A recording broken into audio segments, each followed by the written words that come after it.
সত্য যুগত যিসকল প্ৰাণীয়ে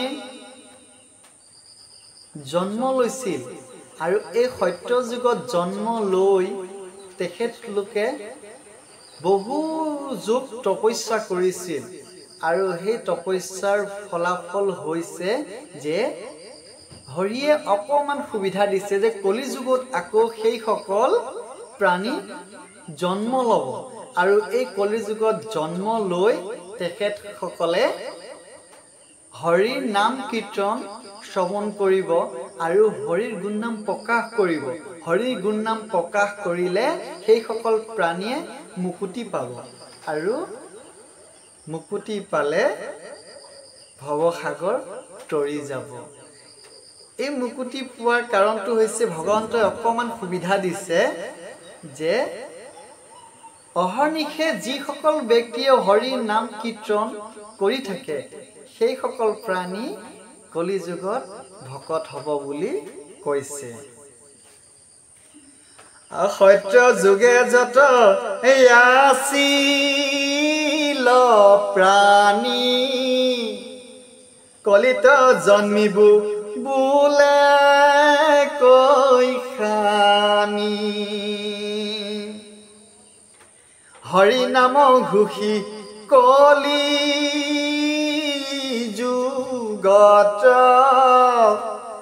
নিশ্চয় হৈবেক লোক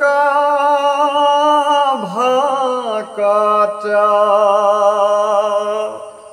আকৌ এবাৰ কৈ দিছো যে সত্য যুগে যত আছিল প্ৰাণী কলিত জন্মিব বোলে কৈখানি হৰি নাম ঘোষি কলিৰ যুগত নিশ্চয় হৈবেক লোক ভকত।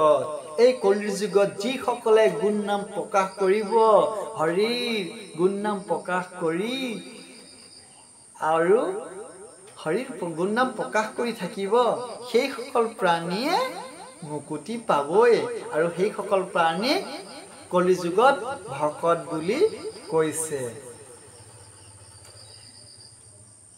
দুখৰ নিধি কলি যদি পাপী আছে মহাগুণ ইয়াত তথাপি দুখৰ নিধি কলিও যদি পাপী আছে মহাগুণ ইয়াত তথাপি কলিৰ যদি দুখৰ নিধি বুলি কৈছে কলিক যদি মহাপাপী বুলি কৈছে তথাপিও কলিৰ মহান গুণ আছে আৰু এই মহান গুণ কি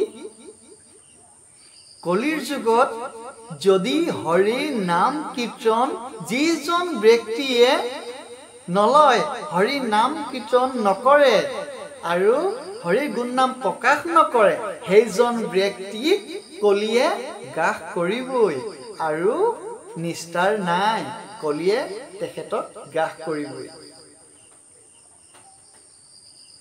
কেৱলে কীৰ্তনে সংসাৰতৰি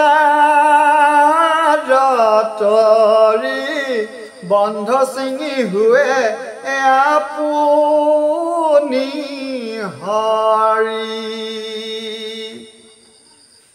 কেৱল কীৰ্তনে সংসাৰৰ তৰি কেৱল হৰিৰ নাম কীৰ্তন কৰি থাকিলে সংসাৰত তৰিতে পাৰে আৰু এই সংসাৰৰ বন্ধন ছিঙি হুৱে আপুনি হৰি সংসাৰৰ বন্ধন ছিঙি নিজকে নিজৰ দেহটো ব্ৰহ্মময় হয় আৰু হৰিয়ে আমাক তেখেতৰ চৰণত দাস আৰু দাস কৰি ৰাখে।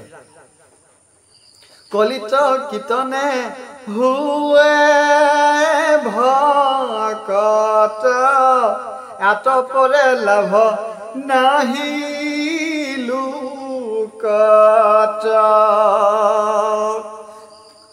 কলিৰ যুগত কীৰ্তনেহে ভকত বুলি কৈছে যিজন ব্যক্তিয়ে কীৰ্তন কৰি থাকে হৰি নাম লৈ থাকে সেইজনকহে ভকত বুলি কৈছে।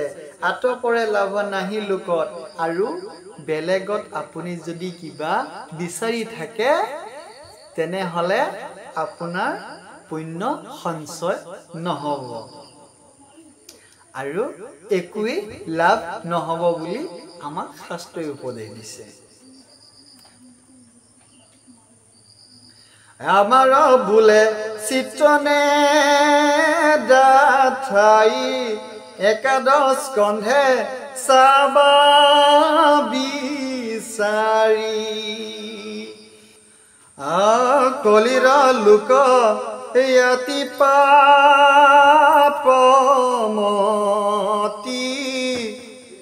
নসাধে আন ধৰ্মে আৰু গতি ৰাম নাম যিটো সততে গাৱে সেই হাততে মুকুতি পাৱে।